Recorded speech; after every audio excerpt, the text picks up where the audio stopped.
Hello children, good morning everyone. How are you all? Hope you all are doing good.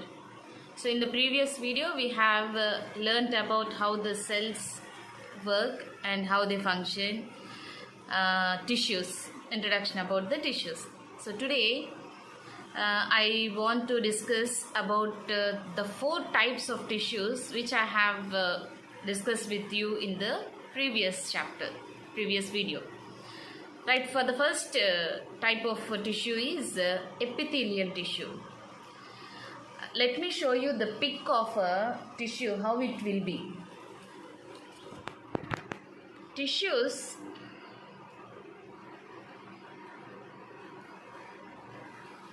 so here you can see the tissue of human beings. As we have learned previously, these are the cells. These cells are closely packed to each other. So all these cells forms a tissue. Yes, coming back to the epithelium tissue. This is the lining of outer surface of organs. The organs which are present in the body are lined with this epithelium. This is the outermost layer of our organs. So which is named as epithelial tissue. And even for the blood vessels also, they are covered with this lining. Even the inner surfaces of blood cavities also are lined with this epithelial tissue. This epithelial tissue is composed of cells laid together in sheets in which cells are tightly closed to each other. Epithelial layer is avascular. Avascular means which does not have blood vessels. The main function of this epithelial tissue is it absorbs the substances in the digestive tract lining. Digestive tract starts from mouth to stomach, from there to small intestine, large intestine, rectum, colon, anus. Protects from radiations, heat, toxins, poisons, physical trauma. Trauma means injuries. So this epithelial tissue mainly acts as a security for our internal organs, and also for blood vessels, and also for the capillaries and all the other organs in our body. The second type of tissue is connective tissue. Connective tissue, the name itself tells us that it connects the cells and organs in the body. So the main function of this connective tissue is it protects and supports to all parts of the body. If there is no connection, say like if there is no connection from bones to muscle, so how can be they supported to each other? So if there is no connection between the nerves and the muscle, so they will be again separated. If there is no connection in between the muscle and the skin, so even they will be separated. So in order to connect all these organs with one another, this connective tissue helps in supporting them. So this is the main function. So muscle tissue, the third one is muscle tissue. This responds to stimulants. It contracts and relaxes. So you can see our body, how the muscle contracts and how it relaxes. Without contraction and relaxation, we can't make a movement or we can't make a force also. So in this way, muscle tissue helps us for the nervous system, for the motion and for the control of our muscle systems. The fourth one is nervous system. This gives signals in the form of nerve impulses. Nerve impulses nothing but jerks, shocks, the touch, all these are called as impulses which are carried by nerve tissue. So these are the 4 types of tissues which are present in our body. So so children, apart from these cells and tissues, there is another main thing present in our body, that is called as bones. So what is bone? Is it an organ? So these are the questions which we generally get while discussing or while learning. Yes, children. A bone is a rigid form. Protects our various organs of our body. So have a look here, children. This is bone's skeleton. From head to feet, we have around 270 bones in our body. These bones protects RBC and WBC, even stores minerals. They provide structure and support for our body. At the time of birth, human body is composed of 270 bones.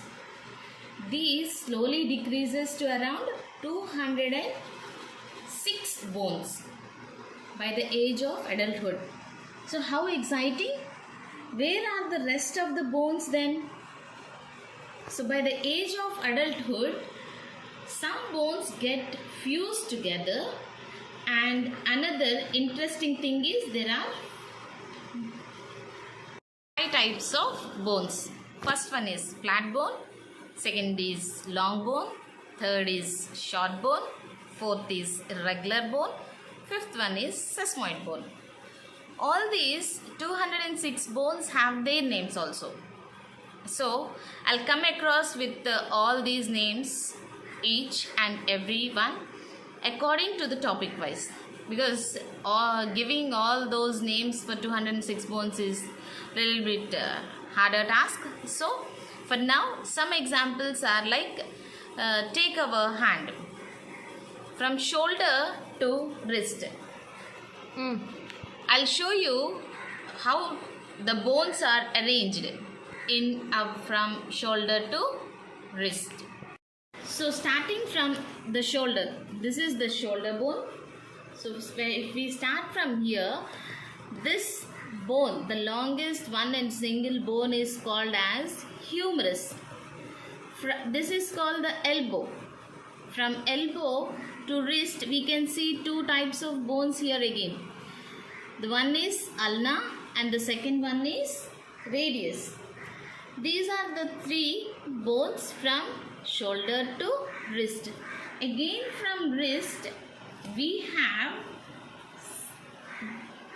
like carpals, metacarpals, phalanges. Again, these wrist bones have scaphoid bone, lunate bone, trapezium bone, pisiform bone, and so on. So these are the number of different types of bones which are present in our body. This is called as a hip bone. This is the longest bone, which is called as femur. This is patella. So this is our skull.